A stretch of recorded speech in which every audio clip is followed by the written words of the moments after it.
Em 2 Timóteo 3,16 nos diz assim: toda escritura divinamente inspirada e proveitosa para ensinar, para redarguir, para corrigir, para instruir em justiça. Que eu tenho observado que ultimamente a gente tem perdido a credibilidade das escrituras, né? A gente tem colocado nossas teses, nossas conclusões, reflexões, às vezes nem analisamos o versículo ao qual lemos, já tiramos conclusões. Infelizmente, nos últimos dias, tem pessoas que não estão mais dando crédito à palavra do Senhor. Nos últimos dias, a gente não tem levado a sério um livro a qual passou por diversos momentos. A história da Bíblia passou por diversas turbulências, né? Tanto que a Bíblia é considerada um livro de sangue. E muitas pessoas morreram para ter uma cópia da Bíblia. Não uma cópia na sua totalidade, mas ter uma porção da Bíblia. E aí a gente hoje tem Bíblia de diversas formas, né? Física, em áudio, ou digital num celular, num tablet, no computador, e a gente às vezes não dá crédito.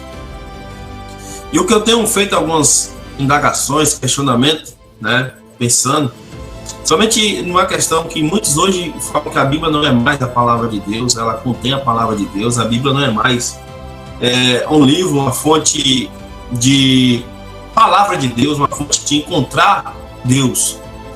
E o que eu tenho observado é que alguns falam que só nos 4 evangelhos que valem mais do que toda a Bíblia. E o que eu tiro para mim, né, que a Bíblia ela é um livro que Deus fala para a gente, porque já tem mais de 3.000 anos que foi escrito. E uma coisa interessante, uma questão interessante a analisar, que a gente separa a Bíblia em Antigo e Novo Testamento. Só que vem Jesus fala assim, Jesus não fala Antigo Testamento, Jesus fala assim as Santas Escrituras. Né? Tanto que Jesus fala, errais por não conhecer as Escrituras e o poder de Deus. E o que eu tenho observado é que o que tem levado a gente a errar, a não ter uma fé genuína, é porque a gente não conhece a Escritura e também não conhece o poder de Deus. A gente conhece uma porção, pouca coisa sobre Deus. A gente tem pouca experiência sobre Deus. E aí, às vezes, você vem, principalmente hoje na questão da mídia, das redes sociais, muita gente vai por profetas, apóstolos, falsas revelações, que pessoas que não pregam a palavra de Deus, somente passam tempo e aproveitam das pessoas que estão ali num culto, numa cerimônia, numa reunião. Por quê? Porque nós não lemos a palavra de Deus. E além de não ler, existe a questão de não buscar a interpretação, que é o mais importante. Erramos porque não buscamos a interpretação genuína. E aí vem os falsos mestres enganadores e vem enrolando, enganando pessoas. É interessante que às vezes a gente até generaliza, né? Que na igreja existe falso profeta. Não, meu irmão. Existe falso profeta no mundo. Porque a igreja que é de Cristo não existe falso.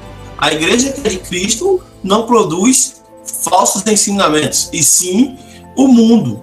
Quem é do mundo fala coisa do mundo. Quem é da igreja, quem é de Deus, fala coisa de Deus. A gente tem que saber discernir, diferenciar aqueles falsos profetas que não são de Deus. Se são falsos, são do mundo, são do inimigo. E uma grande questão, eu penso assim, que existe a questão, existe um momento que o mundo até ensina a gente, né? As 2 eras do mundo.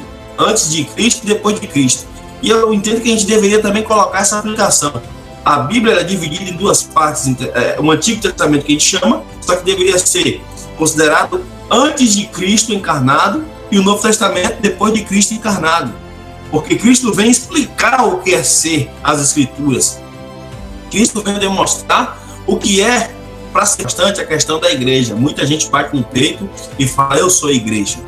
Irmãos, nós somos partículas que compõem a igreja. Paulo explica muito bem isso em 1 Coríntios, quando ele diz que nós somos o corpo de Cristo. Então, se nós somos o corpo, Cristo é a igreja.